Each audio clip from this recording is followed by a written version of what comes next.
Beautiful. So this is my presentation on grid technology. Everyone knows what the grid is, I hope. It's like the power lines and like the go to transformers and like whatever else. Yeah, anyways. Main question is, what are the limitations of that grid to shift to an all-electric car future? And we'll just get right into it. So states that are ending new sales of gas-powered cars include Maine. Now, I don't really understand why Maine decided to join this coalition against gas-powered cars, but they have. And so if you walk into a dealership in 2035, like let's just say you're trying to buy like a new, brand new F-150, right? You're gonna realize that it's going to be electric, and like, why would you ever buy an electric truck? I just don't really understand that. Anyways, this is my Vizio project.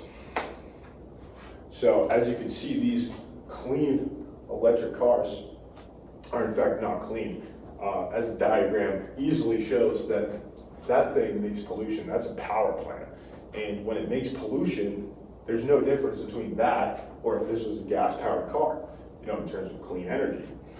As you can see, it goes right to your house and then right into your electric car. It's honestly one of the greatest ideas Maine has ever introduced. Anyway, if you don't believe me, here's a diagram that I built on Excel, and it clearly shows that 70% of our energy is actually from non-renewable energy sources. Yeah. Makes sense. Anyways, here are some other points I wanted to bring up. Most of the electric grid was built in the 60s and 70s, who would have thought. So they're all really old and they are not good anymore, and they're going to need a lot of renovations. As the third point suggests, that we are already spending $8 billion to increase the resilience and strengthen the electric grid. So I just want you to imagine, you wake up a little late from work, then you go to start your brand new electric car and it doesn't turn on because you actually lost power in the middle of the night and you didn't even know it. So you're not going to work that day. And on top of that, if every single car became electric, the amount of electricity would increase by 3,360%. Okay. Anyways, this is my project, my Microsoft project. I overdid it by quite a bit. I even showed the percentages that have already been complete. Just real quick, what this delves into is through the past 5 years and the next 10 years, the United States Department of Energy's plans to basically work on the grid and how we get our energy, et cetera, et cetera. Anyway, main talking point about this is if you look down at the stage 4 part, we are achieving 100% clean energy by 2035. There's no way in hell that's ever happening. Moving on, and especially because wind turbines suck. And this is my quick rant on wind turbines. The one in Nantucket, I mean, can you imagine going to the beach? The beach got closed for 2 weeks because a huge 76 thing of fiberglass entered the ocean. I don't even want to know how many fish that killed, whatever, I'm not a fish counter. But point is they cost like $2 million to $100 million each, depending on where they're built. And they just suck, and they don't make a lot of electricity, and they're just ugly to look at. And if you don't think they're ugly to look at, please just wait until they're rusty and they don't even move anymore, and they just like sit there killing birds. I don't know, not for me. Anyway, this is my project report. I'm not going to click on it because I don't want to make you guys watch me go through a Word document. So I made a summary for it. In this summary, another main point of why I hate electric vehicles is they have the worst depreciation out of any vehicle class.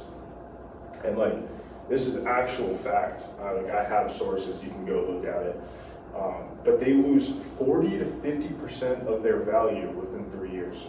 So just imagine, let's go back a second to when I bought an F-150 that was electric. Mind you, by then it'll probably be like $50,000 to $60,000. Actually, no, by then it'll be more than that because right now they're averaging 45. Okay, but let's just say I bought it for, 70 grand because I decided I wanted some leather. And 3 years later, 50,000 miles of driving, and that truck is now worth 35 grand.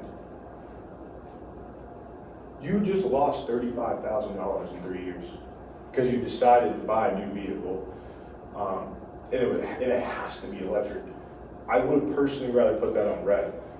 But anyways, studies show also that when cold weather gets introduced, these electric cars lose up to 40% of their range and sometimes won't even charge at all. So if you thought you were going to be able to make it to Walmart after work, you're not.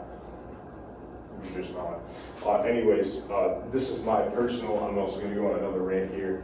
Retrofitting every single housing complex in the United States. I know for a fact that my stingy landlord at back in my home in Scarborough would never ever spend tens of thousands of dollars putting in charging ports for every single parking spot in my apartment building. There is no way he would do that. And it's not just him, it's literally every single apartment owner ever. Like, they're just not gonna do it. You can't tell me that, if you've ever been to Portland, there's huge apartment buildings with so many people, and like sometimes they park in parking garages or on the street or somewhere else. Like, there's just no way in hell that they're gonna put in those charging stations. I don't believe it, because it's not in the plans that I went over before. But anyway, here's my summary. Because I don't want to just hate everything about electric cars, because if it's going to be the future, it's going to be. And honestly, if you're saving money on gas and you're saving the environment, especially if they somehow make it all clean energy, that I do like that idea. But they're just this change is so far from reality. Like, there's absolutely no way we can shift within 10 years. Like, within 10 years, every single new car being electric, and then they're thinking like 10 years after that, because like cars are only supposed to have like a 10-year life cycle. Everything's going to be electric. It's just not going to happen. And last rant of the presentation, we should also switch to nuclear power if we're going to do this, because nuclear power has no carbon emissions, and then we also know how to deal with nuclear waste. And on top of that, we know how to build them so they don't explode like the Chernobyl one, because that was built by Russians. I won't go into that. Anyway, here are my sources if you want to fact check me on anything, and if you have any questions, please feel free to ask me right now.